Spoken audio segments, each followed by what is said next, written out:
Hello students, आज हम सूर के पद पाठ से तीसरा पद पढ़ेंगे। प्रस्तुत पद्य महाकवि सूरदास जी द्वारा रचित है और यह सूर सागर में संकलित है। यह भ्रमर गीत के नाम से उद्धव संदेश नामक खंड से उद्धत है। इसको क्या बोलते हैं? भ्रमर गीत बोलते हैं। यहाँ पर गोपियाँ कहती हैं, हे उद्धव, हमारे हरि हारिल की लाकड़ी। हमारे प्रभु हारिल एक पक्षी होता है और वह सदा एक लकड़ी को अपने पैर में दबाए रहता है और उसी को आधार मान करके उड़ता रहता है। हमारे हरि हारिल की लाकड़ी, हे उद्धव, हमारे लिए प्रभु श्री कृष्ण हारिल पक्षी की लकड़ी के समान है। जिस प्रकार हारिल पक्षी अपने पैरों में सदा लकड़ी पकड़े रहता है उसी को आधार मान करके विशाल आकाश में उड़ता रहता है, ठीक उसी प्रकार हम गोपियां भी मन वचन कर्म से नंद बाबा के बेटे को मजबूती से अपने हृदय में पकड़े हुए हैं।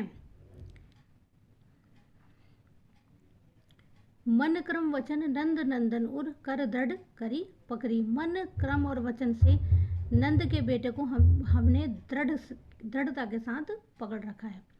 जागत सोवत स्वप्न दिवस निसी कान कान कर जकरी।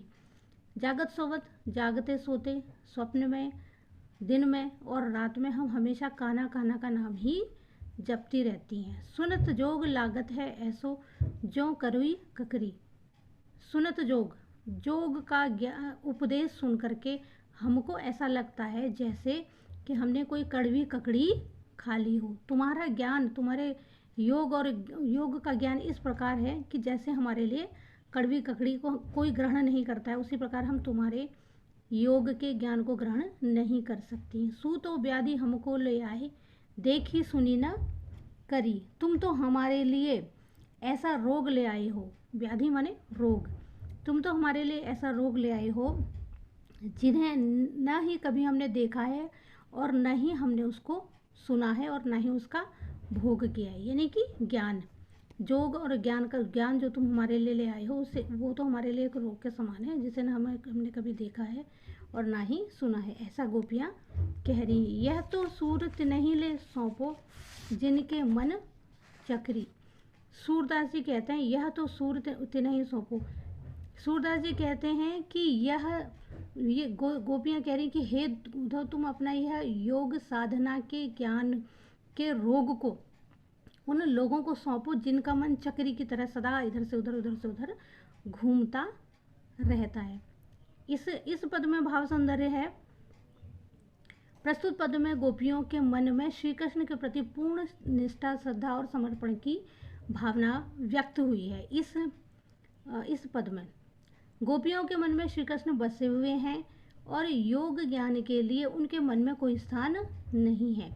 निर्गुण उपासना को चंचल चित्त वाले ही अपना सकते हैं, ऐसा सूरदास जी ने यहाँ पर व्यक्त किया। यह है इसका भाव सौंदर्य। अब देखते हैं इसका शिल्प सौंदर्य। शिल्प सौंदर्य माने लिखने में क्या सुंदरता दिखाई गई है। इसका शिल्प सौंदर्य इस प्रकार है कि इस अवतरण में सरल और सहज भाषा का प्रयोग हुआ है और ब्रज भाषा का भी इसमें प्रयोग किया गया है।